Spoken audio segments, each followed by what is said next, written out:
up, my boy? What's up with you, bro? Yes, sir, man. Yes, sir. What's up, big dog? Cool. I'm straight. Same old shit. I was trying to see you brought your homeboy and was trying to beat you up outside the house, threw that water on you. There you go. There you go. You see him over there? I think. He don't want to fight for real. Yeah. He running his mouth all day in the house. Now it's time to fight. You don't want to say that no more. Nah, come on, get that whip. It's the motherfucker talking the most after the fight. It ain't hit nobody.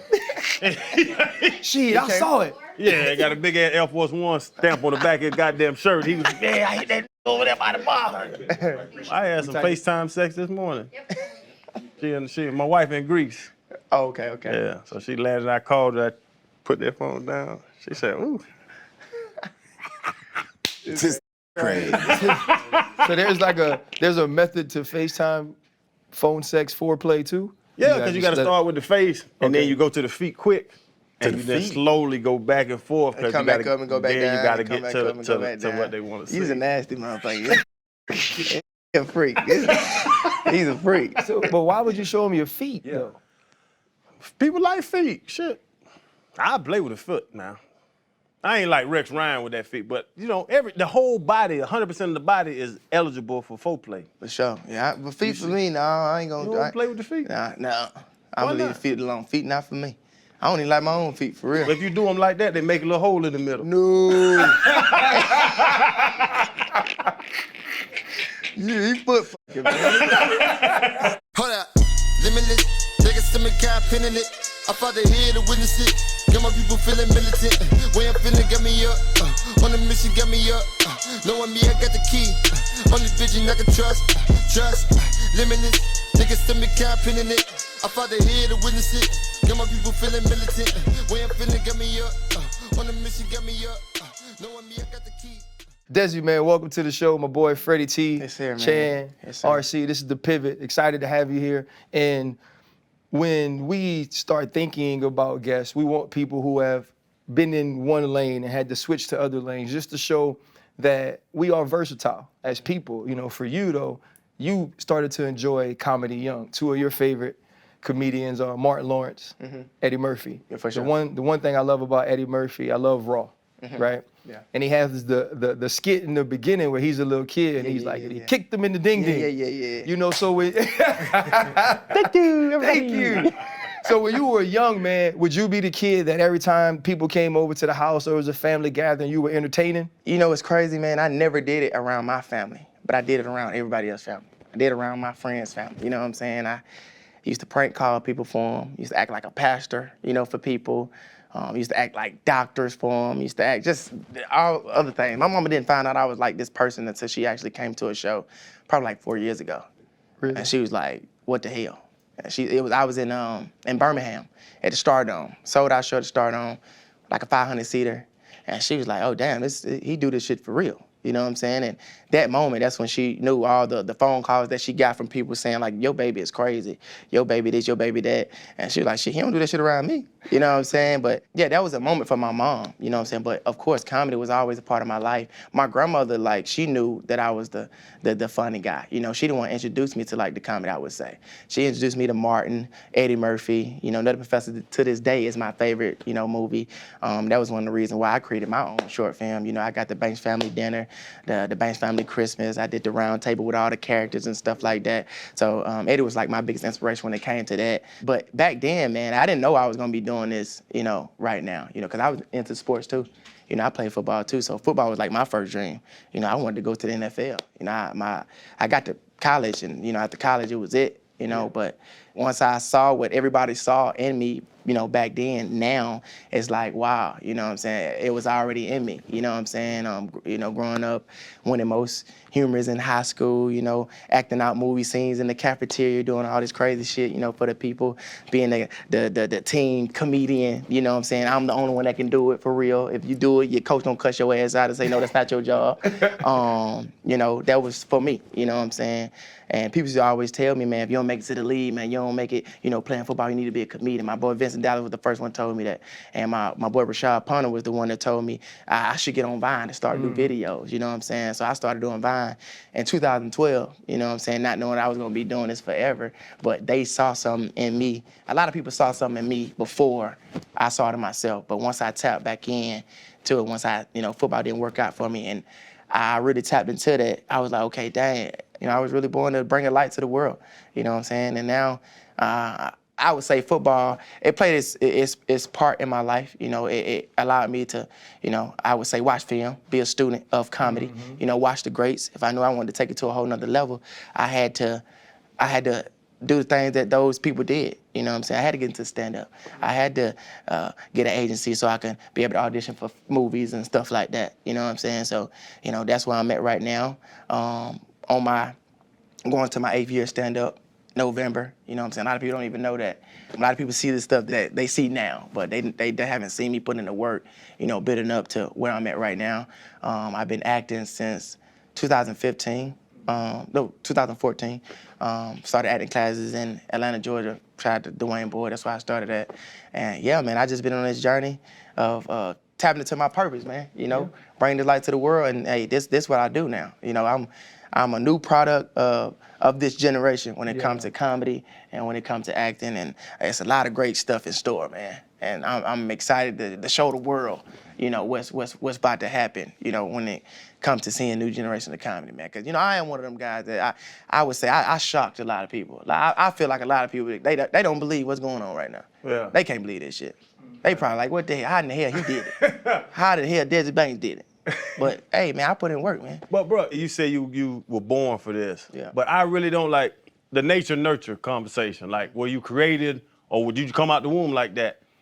I think, and I'm funny, I like to play around and mess around and all that stuff too, bro. I always think it's a reason why you want to light in the room. And I've spoke about it before on this show. I've talked about it, that the funny guy, you're just good at being funny. When you look yourself up, when you try to Google, you like, it's not a lot about your background. It's all about the now. Like, what made Desi Banks? I would say how I grew up. A lot of people don't know my story. A lot of people don't know the environment I grew up in.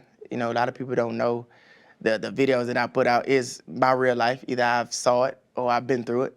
A lot of people didn't go to my high school. A lot of people didn't go to my elementary. A lot of people didn't see me doing these things. They only saw it when I got on social media.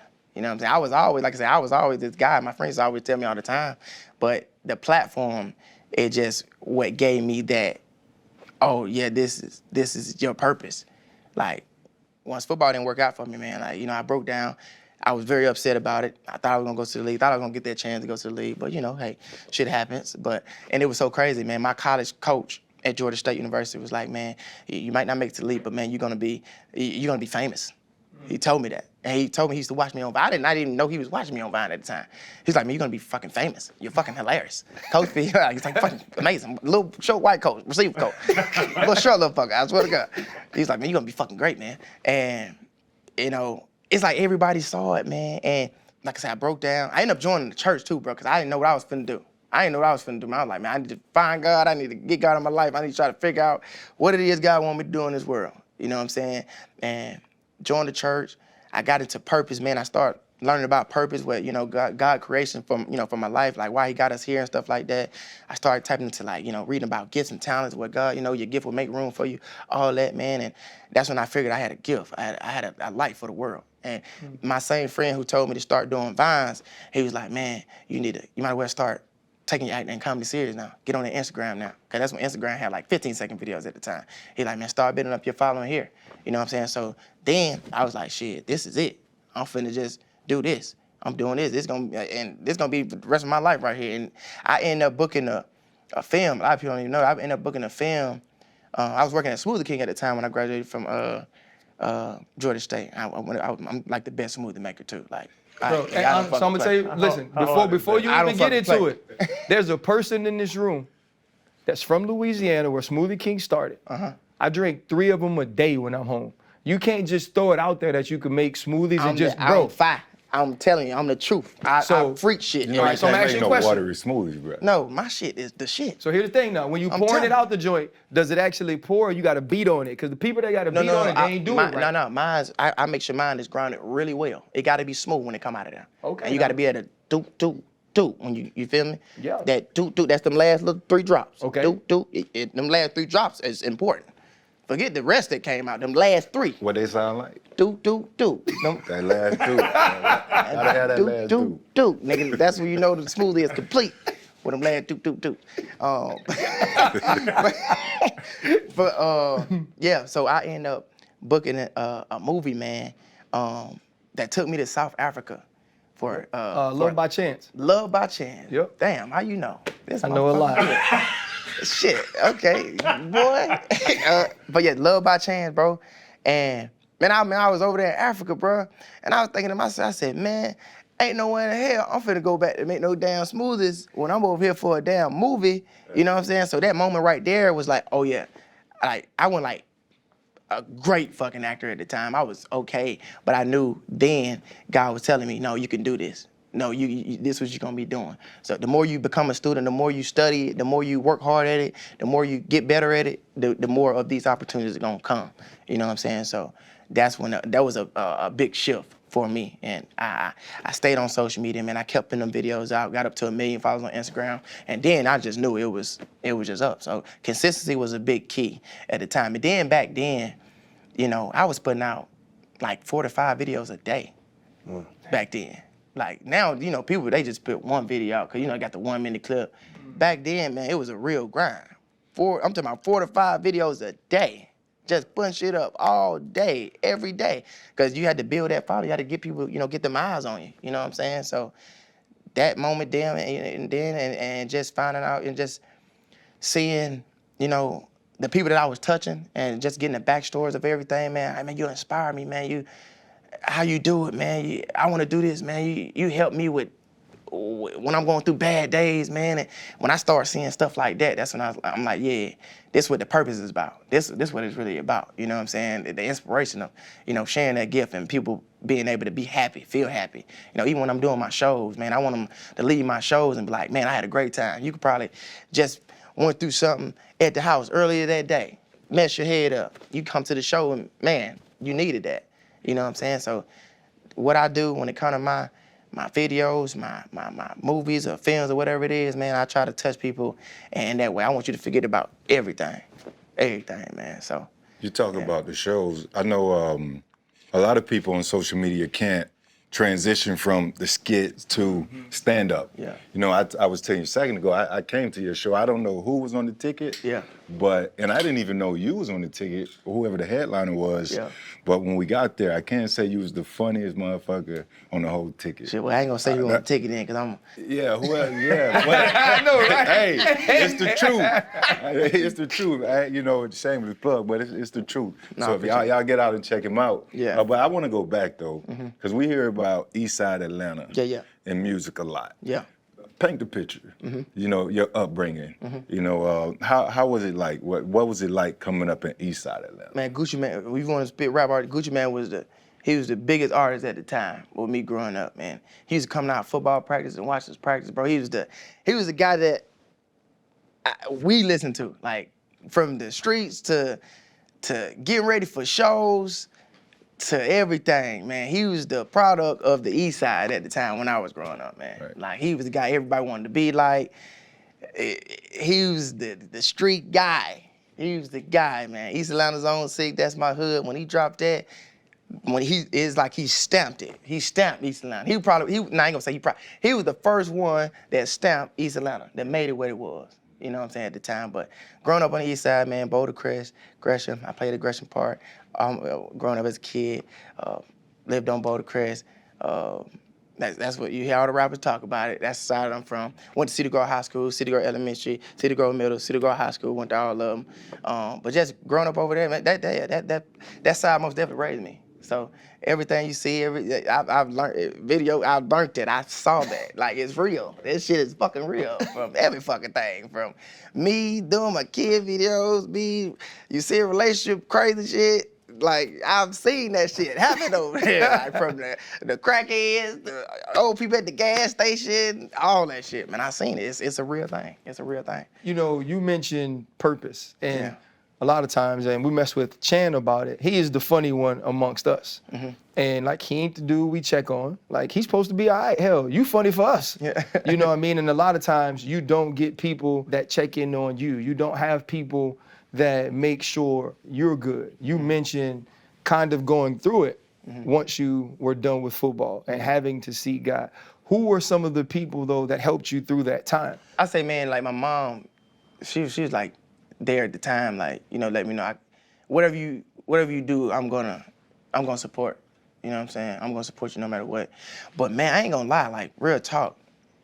When I was like doing the videos in the beginning, man, it's really on you for real. You gotta believe in it before somebody else believe in it. So those moments was like tough. Like I had to do this shit every day on my own, like nigga, every day, like, and even getting to the stand-up, like I had to start that shit on my own, man. I was put out of my ex apartment because she wanted me to get a job so bad, like, and I was just like, damn, like what the fuck, like what I'm finna do now? Like I had to go to my grandma's house, and that was a moment right there. I remember it was like, man, it was probably like 3:30 in the morning, and I was like, bro, I gotta make me some money.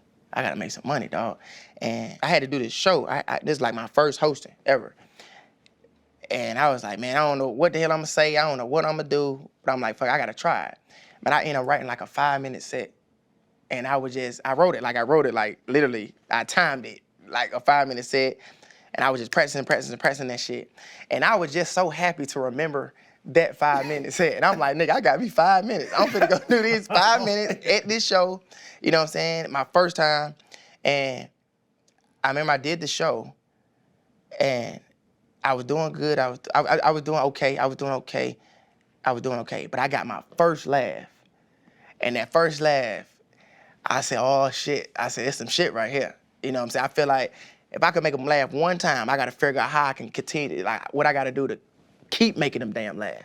You know what I'm saying? So sometimes we be feeling like, you know, when it comes to being a comedian, they not laughing. Maybe they can't relate to it. Maybe they see you nervous. So I gotta figure out what I gotta, like, I need to tell some better stories. Maybe I need to relate to them a little bit more.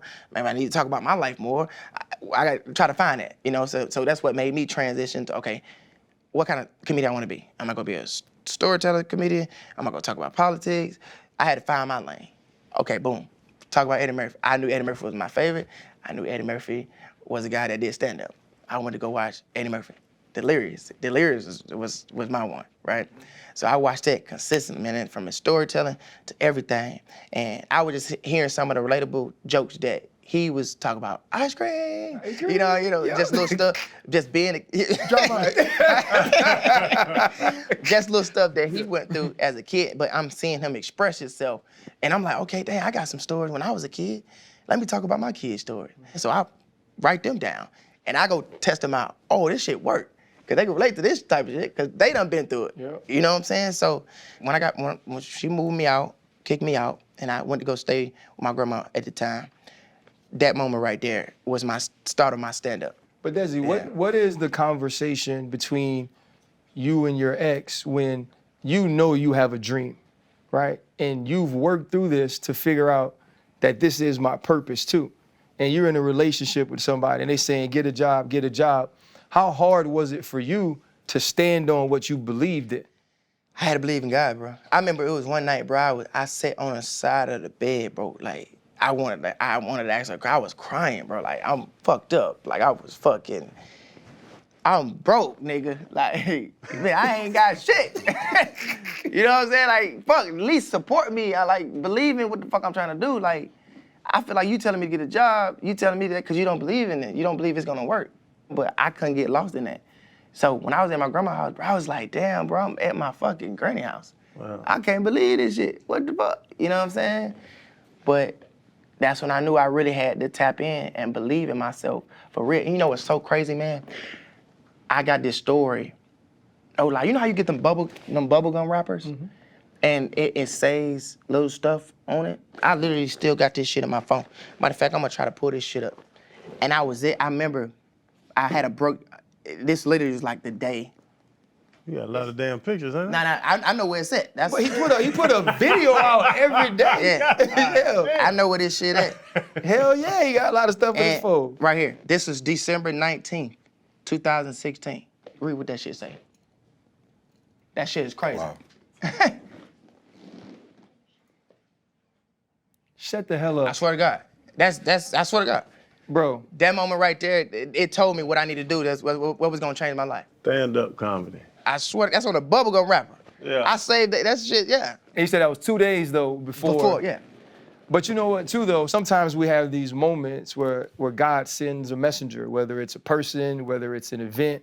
And in your case, it was a bubblegum wrapper because maybe if you don't have that reassurance, you talking to your girl, realizing you got to go to your granny house and that's the next steps, you might give into that. Yeah. Or you might allow something like that to deter you off your path. But my question would be, is that why the name of your tour is The Purpose Chaser? I've been on purpose for so long. Purpose is what changed my life. You know what I'm saying? And the reason why I call it Purpose is tour now it's a theater tour right now, and I'm doing it at a higher level outside of comedy clubs, man. I'm doing it at a level where I feel like now I'm touching people now. I'm really doing exactly what I envisioned. Like of course it's gonna continue to grow, but I'm doing God's work, man. I'm bringing a light. I'm being an inspiration. I'm being a part of the new generation. And when you come to my show and you see me on stage, I'm living in purpose, man. It's like I'm being a preacher up there. Yeah. You know what I'm saying? I'm sharing who I am. I'm sharing my world, man. I'm sharing my gifts and talents, man. I'm sharing my space, and I'm also letting people know, man, if you believe in God, bro, you can do whatever you want to do in this world. You could do it. Like, you can really do it, man. Only thing I do is put the work in. And I put the work in. I don't care what nobody say for anybody. I put the fucking work in. And can't nobody take that shit away from me. I've been on the road consistently for 4 or 5 years straight? Non-stop doing stand-up, non-stop. Wow. Non-stop. I'm saying, especially during the pandemic year. Pandemic year, I was doing 8, 9, 10 shows a weekend. Dang. Putting in reps, putting in work like that, building up that material, really, really doing it. And you talk about the social media people, man, they gotta really wanna do that shit. That shit just ain't no shit. You just say, oh, I'm about to do this shit. No, you gotta really wanna do that shit. And you gotta really fucking rep that shit, man. Like, man, I done put in some time, and I'm gonna continue to put in time. I'm just getting rolling when it comes to it. But yeah, you gotta really wanna do it, and this shit ain't no skit. When you get on that stage, you can't say, oh shit, let me do this again. Right. Nah, this is let me do that joke again. Nah, this is straightforward. But the more you do it, the more you learn about it, then you realize, okay, you understand what it is when it comes. But I have fun with it, man, and I just learn myself. I'm still continuing to find my voice on stage and just finding different ways, I can keep the crowd engaged, the audience, doing good, and stuff like that, man. So it takes consistency for sure. Yeah. And you gotta love this shit. You gotta want to do this shit, man. Man, I went to the show down in Miami. Yeah, I was down the show, man. Funny shit. I just had to rewind and see. So you was living with a woman, and they had no money. Nah. What was you doing? You had to be throwing some good meat or something, like. So, So the thing was, man, I started working at Smoothie King, right? Yeah. But shit, when I got to Smoothie King, like, the money that I was getting, I wanted to get me a haircut and pay my phone bill, and whatever remaining I had, I just gave it her. But I just worried about a haircut and loan my phone. I gotta make these videos. I ain't give a damn about shit up. Hey. You know what I'm saying? Fuck that. Yeah. You know what I'm saying? Shit, you had that little chain. So that was my mindset. Man, shout out to my pastor, like E. Dewey Smith in Atlanta. He was somebody that gave me, I would say gave me a job at the time where I was making, well, he kind of told me, I ain't gonna say gave me a job. He put me on YouTube. At the time, I ain't know shit about YouTube making no money. And he was like, man, you need to go on that YouTube, make money, you make money creating videos. And he started to help me with productions. So that's when I started doing like different sketches and, different things that bring me income. And I remember I got my first check for like $900. You were rich. I said, oh shit. I said, it's over. I said, it's over now. I said, shit, maybe I'm stuck with my to get my own apartment. I said, nigga, it's up. For $900? This is over. I ain't worried about no furniture, no nothing. Let me just get into space. Yeah. I swear to God. And got them checked. And when I made that money then, I said, oh, I can keep making money. So now I'm really doing this shit for real. Now I'm really in it. And probably that next check, probably about $1,700. And I said, oh yeah. And I probably before I got my first apartment, I built up to about $10,000. Yeah. I built up to $10,000. And that's when I was able to get my first one on my own. I told my mom, I ain't come back home. You ain't worry about me. I'm gone. I'm finna do these video. Nah. And that's when I got to the apartment. And when I got in that first apartment, that's when my videos really started taking off. That's when but I was so thankful that I took that leap to get away from things that didn't believe in me. Because if I would have stayed there, I probably wouldn't have been the person. That's what I was gonna ask you. Yeah. It's amazing, like we have these comfort zones, right? Yeah. And have you told her thank you? Because if she didn't want you out, then maybe you just still be there making fucking smoothies. Probably would have had a baby. I probably would have listened to her. But I had other like cousins and stuff too, man. Shout out to my cousin Jared, Black. Then they used to tell me too, man, just keep doing it. Don't worry about it. Stay consistent. Keep grinding at it. And yeah, I never told her thank you. I haven't seen her. You didn't get a chance to do your Russell Wilson upgrade. No, I did. But I know she see it. But I don't think she probably happy for me. Right. I'm not gonna say she's probably happy for me. Right. I'm sure. You talked about the pandemic, and I hope I get the time right. That's when you had your son, Yep.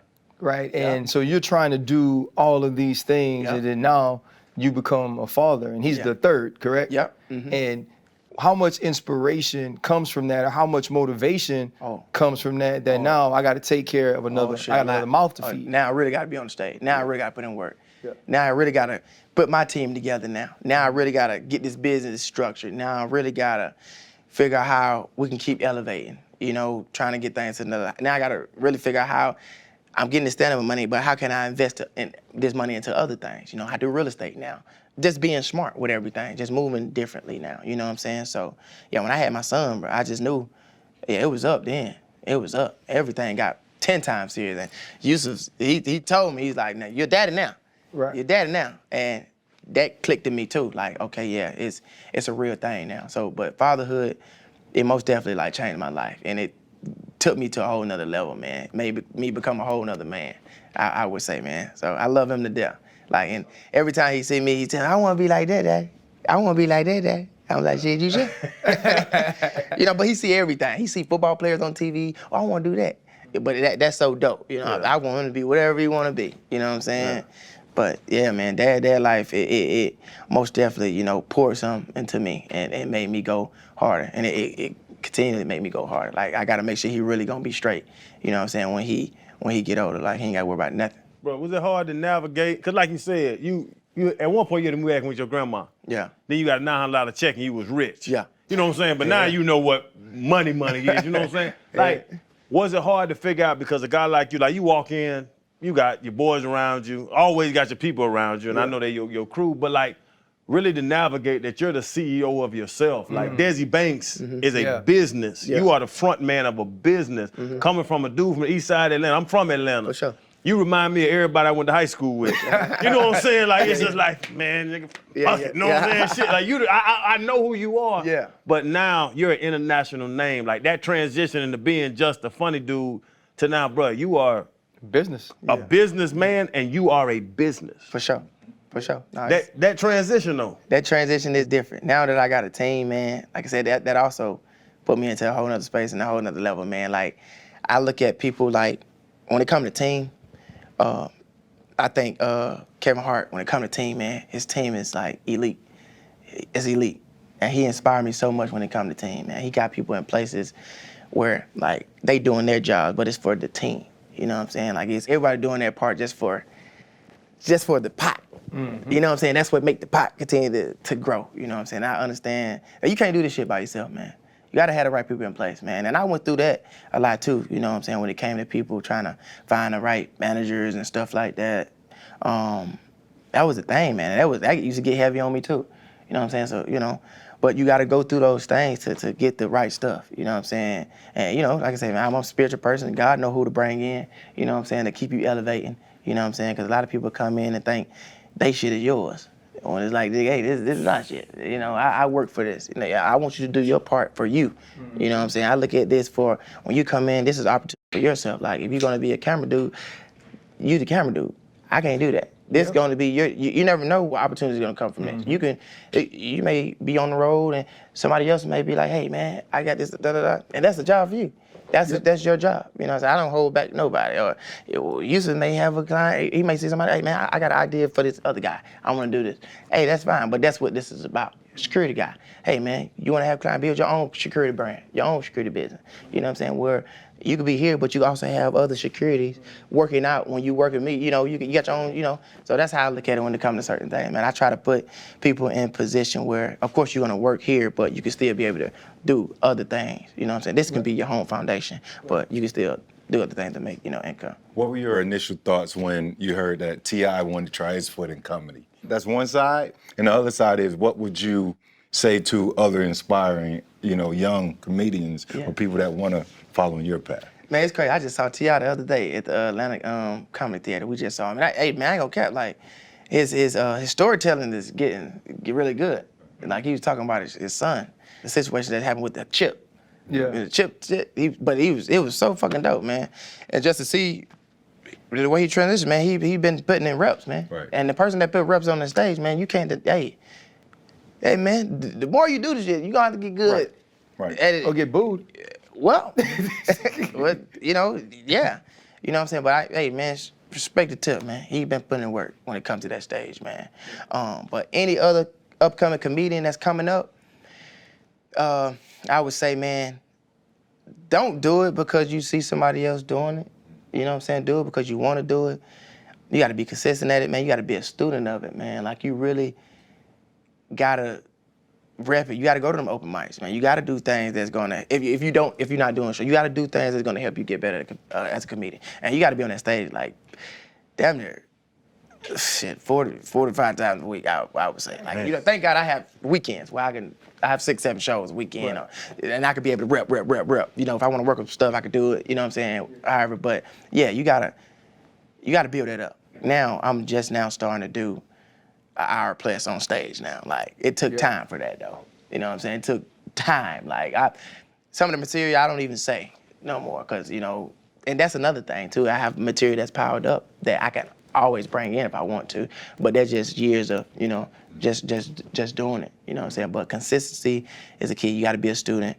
You got to find your lane in it. You got to find the reason why you want to do it, man. Your why is everything when it comes to this comedy. What kind of comedian you want to be? Like I said, if you're gonna be a storyteller, politic talker, you know, whatever it is, man, you know. But yeah, man, and get around, I would say get around the OGs, man. Like, I'm thankful enough to be able to been a part of those guys, like being on tour with people like Mike Epps, man. Like, I did a 2-month run with him last year, which was like phenomenal and dope, man. Being able to watch him and being able to like get game from him telling me things. I've done shows with people like Lavelle Crawford, some more, Bill Bellamy, Gary Owens, Michael Blacksmith. You know, I've done shows with a lot of those guys, man. And when I be doing shows with people like that, it just reminds me and let me know I'm doing exactly what I'm supposed to be doing. You know what I'm saying? The more I do it, the better everything's just gonna keep elevating. And they respect it, man. Yeah. You know what I'm saying? So, yeah. Is that shit ever intimidating? Cause you sitting around like you bring up Mike Epps. Yeah. Like, motherfucker, all about the Benjamin. Like, we Yeah. done been watching Mike Epps when we was kids. Now, Mike, that's one of my favorite too. Like, really. But is that shit intimidating knowing that they came here to see Mike Epps and I'm walking my ass out here first? Hell nah, cause you gotta look like shit. It's a moment for you to make your name, like, to some new people that ain't never seen you do stand-up. If you do great here, these people gonna fight you. The next time you come to that city, when you come back to a comedy club or whatever it is, guess what? Oh, I remember that. That's that kid from who's that Mike show. Let's go check him out. Let's go see him do a whole hour. Right. You know what I'm saying? So you most definitely be nervous, Yeah. cause this is a real goddamn crowd. These are some real motherfuckers out here. And they came to laugh. Oh, yeah, you better be funny. 'Cause, boy, if you can't be funny in the fucking theater, boy, that's bad. Yeah. That's a lot of people. You can't get one. Shit. Who do you find people to look at that's laughing? Cause it's always gonna be that one big tough Yeah. motherfucker that's gonna stare at you straight in the eyes the Yeah, whole yeah, time. you gotta talk to them. You gotta say, ask them what the hell, what's wrong with you, man? Yeah. What happened to you today? Everybody in here having a good time, and you wanna sit here and act like you got a goddamn problem. What's your problem? Right. Your girl over here, she dying. He mad because his girl laughing. That's why he really laughing. You know? But you can't when you doing comedy. I watch cause you look around the crowd. Do you look at certain people? Do you find a spot to look at? Because you can't really be looking all the people in the face. Hell no. I try to scan the room. I Yeah. scan the room, man. I scan the room. I try to see people that if I want to say something to these people, but I just scan the room, man. If I'm telling stories, I just be in the moment. I be in the moment. I really, really be grounded, and I really be like in tune into myself, like, and I be like, damn, man, I'm doing this shit, and I be trying to act shit out like a movie. I really be trying to be an actor up there for real. So every joke that I say or everything that you see me doing, you can really see that shit. Like, damn, I see that shit. Like, I got jokes that's like that. You like, damn, that shit look like it could be in such and such. You know what I'm saying? That's what I feel like. That's how comedians get movies when they, you know, show the vision like that when it comes to being up there, you know, doing the stage work, man. So I be in the moment, man. I try to be in that zone, man. I try not to get distracted when it comes to certain things. Or if I do get hecklers, I talk to them back. I talk to them. They don't want you to talk to them back. You know, I got the microphone. I got it. You ain't gonna be loud in this, yeah. You ain't gonna be loud in that. Right. You know what I'm saying? So, yeah, man. And, you know, it's everything's a process. You know, I'm still learning. I'm still growing. You know, but I'm in a good place, and I just want to continue to elevate, continue to grow, and continue to watch greats, and you know, be just one of the new greats of my generation, man. Fellas, the football season is here, and once again, we got to talk about our partners over at DraftKings. Listen, DraftKings still wants to help you get in the game. So any new customer using the promo code PIVOT, if they place a $5 bet, they get $200 in bonus bets. And y'all know what I'm gonna do. Y'all know I'm going with the same game parlays. Multiple bets in the same game and even bigger payouts. And if you don't have Sportsbook in your area, don't worry. You can download DraftKings Daily Fantasy. You can get to that money the same exact way. Go make it happen. It's all about the DraftKings Sportsbook app. Sign up right now. Any new customer using the promo code PIVOT, place a $5 bet, and get $200 in bonus bets.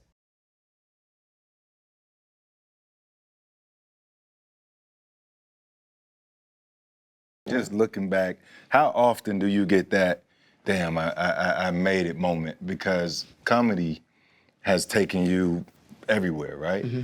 And I'm pretty sure it's created all types of other opportunities away from the stage. Most definitely. Those opportunities, like your brand partnerships, you know, just everything that you're involved in, how often do you get that moment where you're like, damn?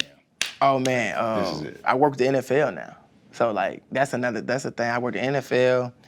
I've just did this. Can I talk about that? I mean, I just did a shit. I didn't know. Everybody do their job. Yeah. You see it? I just He got knew this just who looked. He was already shaking his head. this Yes, brick you may. brand deal with Got Milk, man. You got to wear the mustache? We did it, yeah. Yeah. I did a 3-day campaign shoot with Got Milk, man. Dope as hell, man. We was the only in there. And they enjoyed it. Right. You know, it was a good thing to bring their vision to life. But like I said, the NFL is one of the ones that really like makes me happy, man, because, you know, even though I didn't make it to the NFL playing ball, it still came back with me being able to still be a part of that world. You know, I can get 10 any game. I done been to 2-3 Super Bowls already. Hosted game openers. I just did the Chiefs game. The first game, just did something with the Falcons Sunday. Got to do something again with the Falcons this Sunday. But I'm in that environment. I've been working with NASCAR. I do stuff with them. That's the first time I met you, right? Yeah. With NASCAR. I've done some stuff with NHL, with hockey. They love me. You know what I'm saying?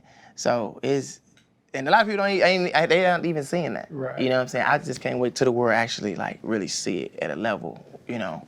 But that just come with exposure, and that's when the world like finally wake up and see. But you know, I still take my time. I take my You made time. me think of Lou Young. Yeah, Lou is. Lou is. Lou. Oh, he's fucking great. Lou Young, man. Speaking of Lou, He too. did the coach. Yeah, that's my Yeah. nigga. Yeah. Speaking of Lou too, bro. He funny as hell. Where you go to Morehead State and Georgia State, Yeah, I did 2 years at Morehead, and I finished playing at Georgia State. and your ass really thought you was going to the league? I fucking did. Like you even talk about the league shit like I you got did. your heart broken, I did. bro. I did. I knew. I can go to any team and be something.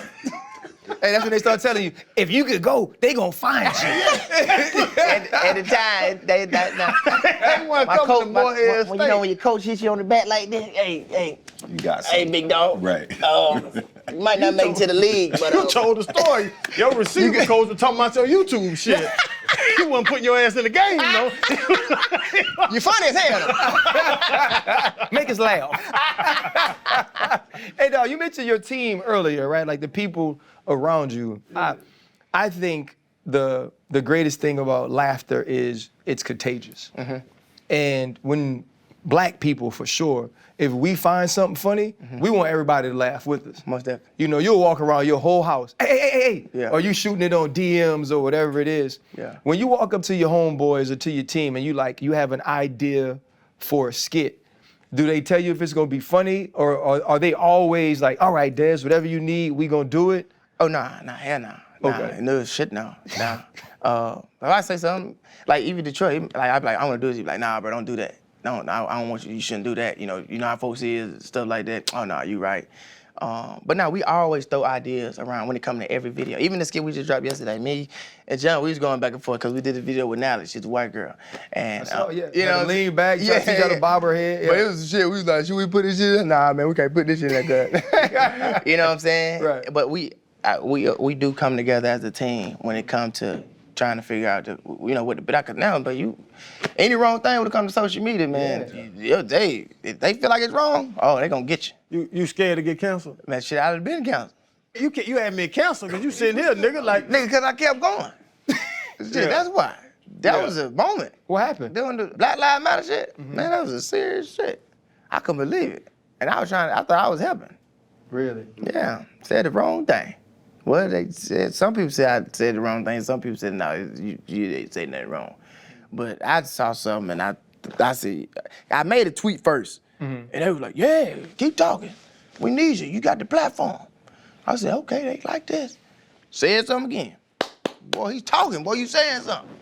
Man, I hit the third one. Man, that third one, I posted that one. I said, it's gonna do it. I'm finna break the internet with this one. And I broke it in the wrong way. I tweeted it and I went to bed. And I kept hearing my phone ring. I probably had like 20 missed calls. I finally answered on 21. My homeboy said, hey bro, you might want to take that tweet down on Twitter. I said, what happened? He said, go look. Man, I saw my ass on Nags. Remember that? You remember Django? When he said, who that nigga on that Nags?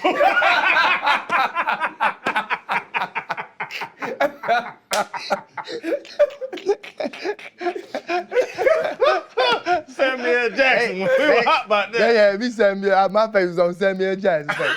No, who's that nigga? Who's that nigga right there? I was a house nigga.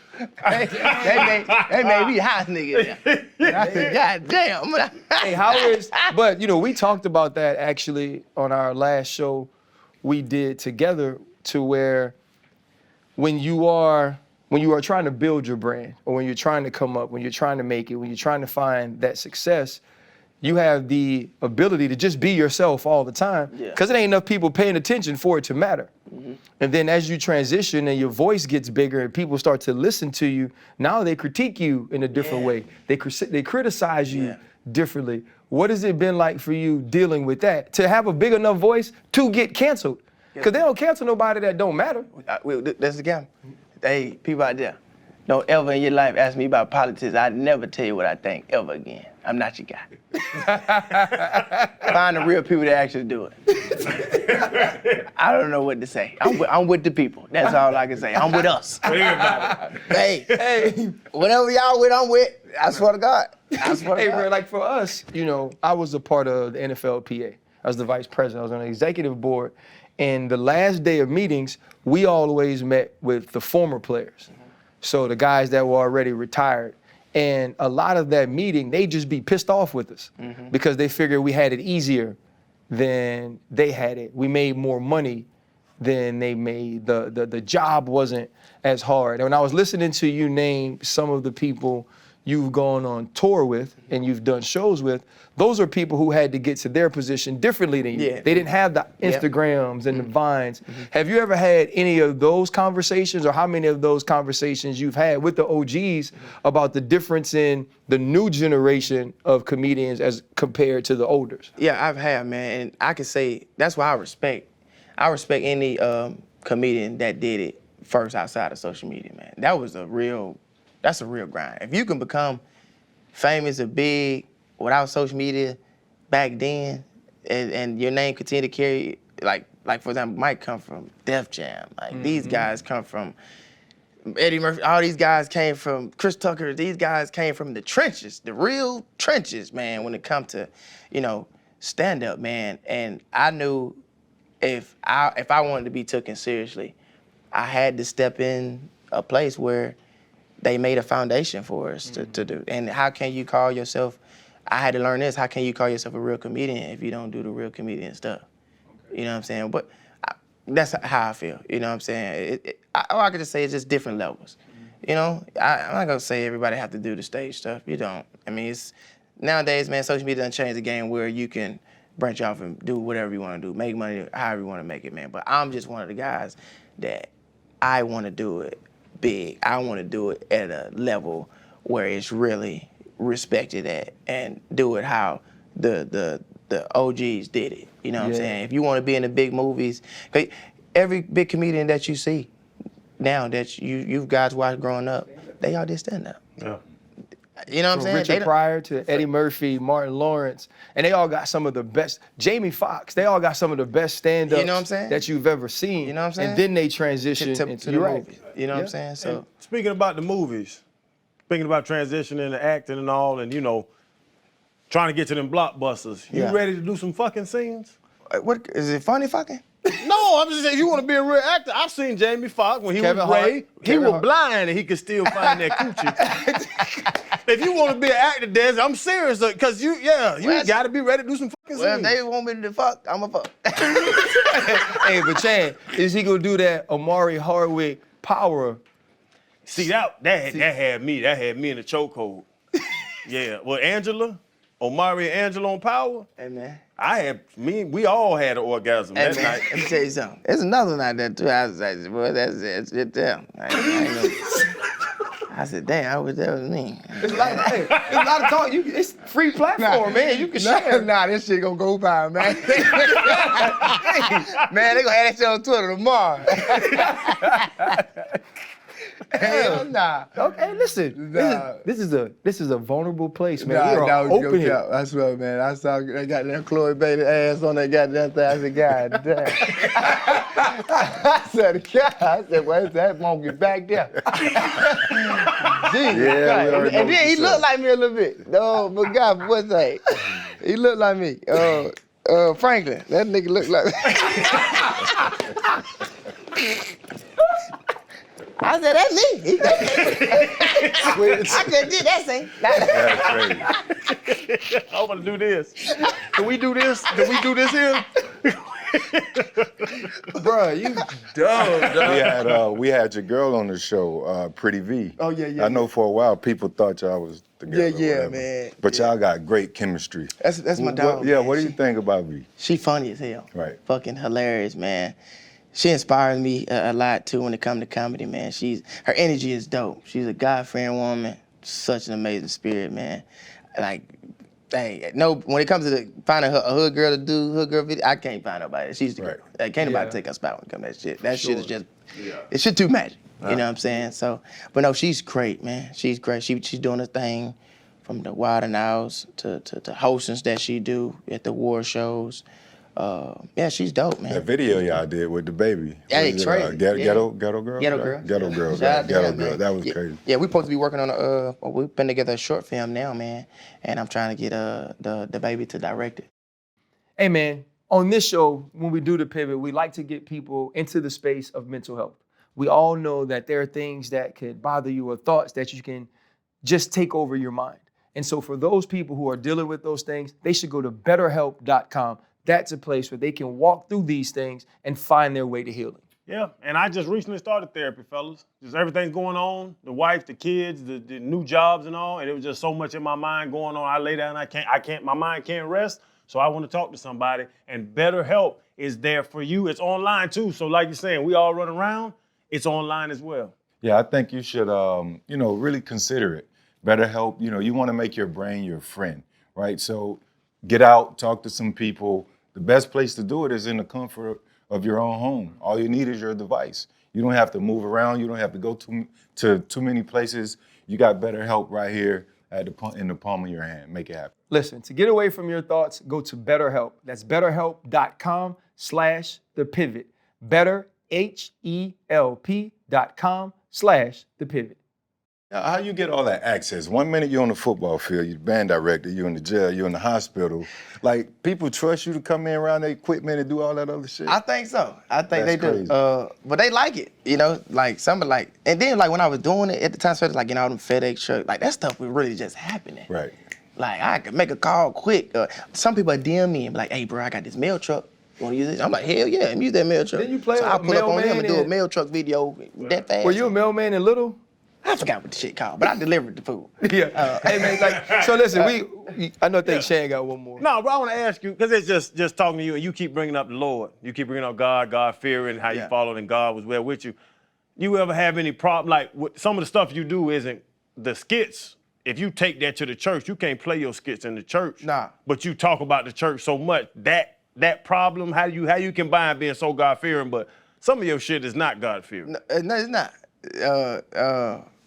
But when it comes to me, man, it's like it's two sides. I don't do both sides. I don't have to be clean. I don't have to be raw. You know what I'm saying? Like when Eddie Murphy came on Delirious, he was like, "If you think this that Saturday Night Live bullshit, you in trouble." Yeah. And he was talking about the kids and shit out there. I don't know why the fuck you bring your kids. Just little stuff like that. But I know how to turn on and turn it off. And that's another thing too. I want people to understand, man. Like I know they see me doing like the hood stuff or whatever it is. Man, I'm really a professional person. Like I really know how to go. Like I said, I can go do a Got Milk campaign, and I can really do it. I've done acting classes. I took this shit seriously. I'm not just a guy that just, have not put in the hours a day. I did acting classes for 4 years straight, like nonstop, in Atlanta, Georgia. So I understand when it comes to script breakdowns. I done done thousands of auditions. I done been close to a lot of movies that's out right now, like been up next with these movies, that a lot of people don't know about, man. But that's just a part of it. You know what I'm saying? And the right movies will find you. The right things will find you. But no, I'm not a typecasted guy. I don't want people to ever look at me like that. And I think stand-up kind of like really is what separated me from everything. And, I do different skits. I don't just do a lot of hood shit all the time. It be different shit. Listen, it's a lot of churches in the hood. Yeah. You know what I'm saying? So I don't think the way we grew up or the things that we saw or the things that the people closest to us doesn't mean that like we don't love the Lord. God say, come as you are. You know what I mean? Exactly. like You know what I'm saying? He know. Bro, Yeah. it was many a time growing up, and shoot, even when I was in college, when I went to church with the stamp on my hand. For sure. You know what I'm saying? Just left the club. Just left the club. And my mama said, "Hey, you came home for the weekend. I know you was out on Bourbon. That You gonna sound get like up my and mama. Yeah, you gonna yo, get ain't up and going go to to church. regular Baptist church. That was the name of my church. That sounds just like my mama. Yeah. Man. God don't like what me and my wife did on FaceTime this morning. Yes, he does. That's what he put it there Hey, for. he knew you was gonna do it. Oh, he knew it. Yeah, he didn't Your say steps he was made you do ordered. it. What's that? He ordered me to Yeah, do you know that. what I'm saying? Your steps is Y'all know ordered. everything all is I ordered, did yeah. on FaceTime this morning. I don't want to know. Okay, we had lotion. I feel like too. I ain't like when it comes to my video. I don't do nothing disrespectful. Yeah. Nothing is disrespectful. Yeah. So I mean, Nipple clamps. Desi. So, hey man, before we let you go, he's a freak. He's a freak. Huh? He's nasty for real. He's a fucking freak. Snatch them off at the last second. And it's like good and bad feeling at the same time. Y'all never did that? My question is this: Ooh, you don't live here, so and you bring carry-ons. You don't ever check a bag. Are your nipple clamps in your bag when it go through the thing at the TSA? My Samsonite right there. They stopped me before when they like, what's that? I said, you don't want to open that bag. So you wear nipple clamps, I don't wear them like right now, but you can put them on. brother? Pain and pleasure is almost in the same, right on the line of pain and pleasure. Man, you was a nasty motherfucker. Man, this nigga's wild. You a wild boy, man. That's how Hey, y'all do man. in Atlanta? Yeah, no, that's what that's Atlanta right there. All day. I mean, that's some Columbia people- Drive. I don't know. Columbia Drive, Rainbow Elementary. Oh, that's where you went? Mm-hmm. Is that rainbow still on Right there, Columbia High School. My sister went there. That shit, that's the shit gonna get you canceled. That's the shit. We control this. Don't Cut worry that about shit it. That's done. Hey, Desi. Put that but one rainbow more thing, on man. there. Like football, you grounded. Like your foundation is football. Your foundation is athletics. And right now, bro, what Colorado has going on for the culture Yes. is a huge thing. Yes, it is. When you see something like what Deion is doing, man, that's so for the culture, but he's embracing everybody. When he gave that speech, bro, and he was standing up there, the front row, right, just offensive linemen, defensive linemen, it wasn't just us, right? And he said, I love all my babies. Most definitely. All of y'all Most definitely. are the kids that I'm here for. definitely. When you see something like that, being a dude that's been in the locker room before, man, how does that make you feel? I think it's so dope. And one of the words that I just plays in my head that Deion says all the time is believe. Yeah. He believed that. He really believed. That level of faith and that level of really believing that you had a vision that nobody else saw. Nobody knew he was going to be 2-0 right now. Nobody. They didn't expect that shit. To beat a team that was just in the national championship playing Georgia, even though they got their ass whooped, because I'm a UJ fan. But, dog, believe, man. If you believe, and he put that into those players, that if you believe, you can do this shit. They humans just like you. These are humans. Why are you gonna fear them? Because they had they been playing at a higher level. No, forget that. These are men just like you. They got balls just like you got balls. So, I don't know about the nipple clamp, but they're men. Them guys work hard, man. And they also brought players in that also believe that if they go over here, they can be a part of something that was gonna be, dope, is special. Special. This is special, man. This is gonna be documented one day. This is gonna be insane. I'm just so intrigued, and I just can't wait to see how the program just continues just to elevate. Man, you got 2 kids on there that's in the run for the Heisman right now. That's crazy. Yeah, you're one. That's crazy. That is big. That's insane, man. So, yeah, it's dope, man. If I was a player, it's so good that even if you didn't play, it's still something great to be a part of. I feel like if you go there, don't play, you'll still be able to come out, graduate, and become successful when you got a coach like Coach Brown. Real talk. We always ask this question. I steal it from Freddie like every 4 shows. One, because it makes very good clips that you can put on social media when you ask this question, and I post a lot, so that helps. We always ask our guys or our guests what was their biggest pivot, the moment in life where if you don't make that decision or if this thing doesn't happen, you aren't sitting here where you are. What would be the moment you could point back to and say, if this doesn't happen, if somebody doesn't help me do this, if this person doesn't say this to me, if I don't make this decision, the Desi Banks we all know isn't here today? I think that moment where I was sent to my grandmama's house, right, my first 5 minutes of stand-up, man, stand-up changed my life, man. I'm gonna say it now. If I never did stand-up, I most definitely wouldn't be here with y'all right now. Ain't no telling what I'd be doing right now. So I'm very thankful that I was able to get kicked out and go to my grandmama's house and really have that thought and really feel like I didn't have nothing. I didn't know what I was gonna do, but God showed me, no, this is what you're gonna do. If you do this, if you believe you have that faith, man, if you do this, it's gonna be the thing that's gonna take you to new levels. You know what I'm saying? And right then, that was the time. It's so crazy, man. I had this dream one time, because I used to have this fear in me. I had this dream one time where I was like in this prison, and it was like God was outside, right? And I was just laying in the bed, like the prison gates, the doors, right? I was just laying in bed, and God was just like, come out, man. Come out. And I'm like, nah, I don't want to come out. I'm scared. I don't want to come out. I'm gonna stay right here. And sometimes we be so afraid to like take God's hand and like really believe like he had something for us, like taking that leap of faith.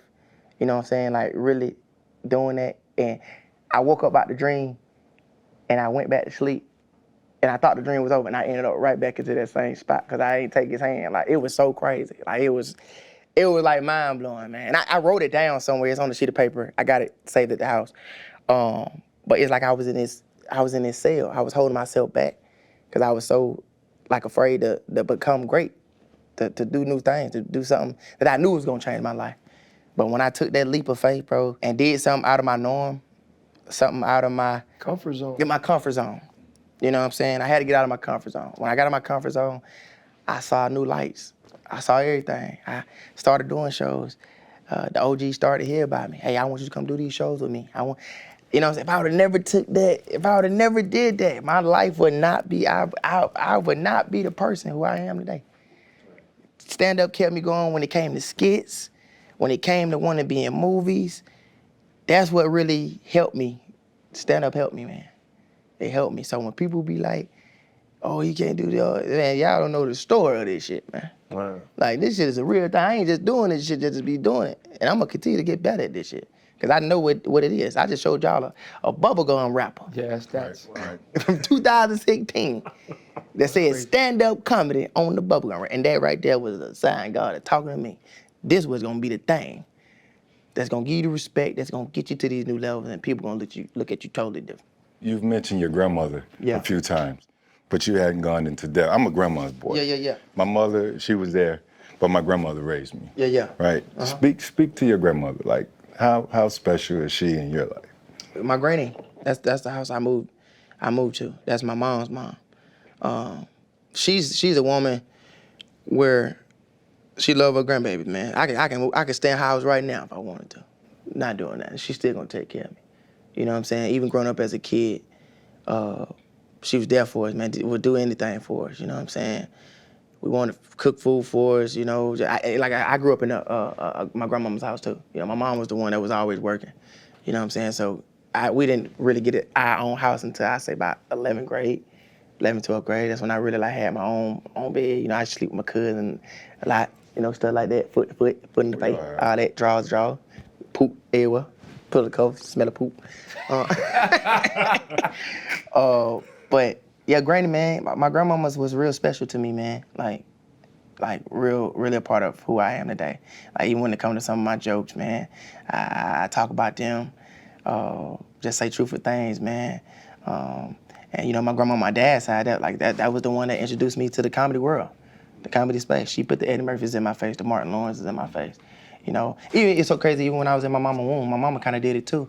Arsenio Hall had a show back in the day, and she used to say every time the show come on, and used to be like, Arsenio Hall. Like, I used to move in the womb. Like, literally, every time, it's just, you might think I'm bullshit. I can call her right now, she'll tell you right now. My family try to call, see if she answers the phone, I'm see if she answers the phone. Why this shit, I'm see if she answers the phone, Yes, sir. Hey, mama. Yes. When I was in the womb and Arsenio Hall used to come on, what I used to do in the womb? Start kicking. Every time, mama. Every single time at midnight. He used to say, it's Arsenio Hall. And I used to be like, it didn't matter. And it's like, if I turned the TV off, it's like he knew it was midnight and it was supposed to be on, and he'll just start moving. He'll start moving, and he would not stop until the introduction to Arsenio Hall went off. Yeah. Hey, Yeah. that's The whole crazy. entire time. From like 8 months until delivery. Yeah. Thank you, mama. All right, mama. I'm call you back. Okay, D. Okay, bye. I did that with Martin too. It was so crazy because I called my grandmama with Martin. It was crazy. Martin Lawrence actually talked to my grandmama. Like, this shit was crazy. And I was like, grandmama, who, when I was a kid, when I used to get upset, who used to sit me in the, she used to sit me in front of the TV and turn on. I say, what channel you used to turn on? She was like, I used to turn on Martin. You used to sit there and watch Martin all the time. You know what I'm saying? Like, and Martin was like, give me the phone. You know, he talking to my grandma, man. That was a amazing moment, man. It was a special moment for her to be able to talk. And she couldn't believe it. She was like, oh my God. Like, she knew I was a fan of Martin. She knew I was a fan of Eddie Murphy, man, you know, growing up. And when I was a kid, even watching the Nutty Professor, like I said, to this day, man, I used to be in the store, like, saying, you remember Eddie Murphy was up there when we was big, what's his name? He was like, fat ass, tickle. I used to do that shit in the grocery store every time. And they used to be like, what the hell is this little motherfucker? And my girl used to be like, you need to stop doing that. You know what I'm saying? But as a kid, growing up, I didn't know I was going to be doing this. But now, I say I was inspired as a kid. And now that I'm doing it now, I like it, I love it. And I want to just continue to get better. And I want to be what they was for their generation. I want to be that for my generation. Man, you're well on your way, brother. But you know, I was disappointed you came in with one Yeah. with Jordan 1s on. I was hoping. I know you wanted to force. Yeah, I thought you was gonna come in with some of that black Air Force energy. But it's probably better for us. I can't want to be cool today. It's probably better for us, man. But we appreciate your time, dog. Thank Keep y'all, doing man. what you're doing. Truly are inspiring, and like whether it's new generations or old generation, work is work. Yes, sir. You know what I'm saying? And the only place, you know, success come before work is in the dictionary. Most So definitely. man, keep doing your thing, bro. We appreciate you. Thank y'all, man. All right, man. That was Appreciate y'all. dope, dog. Yes, sir. Thank y'all, man. Hey, the worst part being, good thing mom's answer. You hate the call. They don't answer. I wanted to hit him with that. I appreciate it, man. What the fuck you want? I was hoping for that, boy. Hold up, limitless. Niggas to me, got pinning it. I fought the head to witness it. Got my people feeling militant. Way I'm feeling, got me up. On the mission, got me up. Knowing me, I got the key. Only vision I can trust. Trust, limitless. Niggas to me, got pinning it. I fought the head to witness it. Got my people feeling militant. Way I'm feeling, got me up.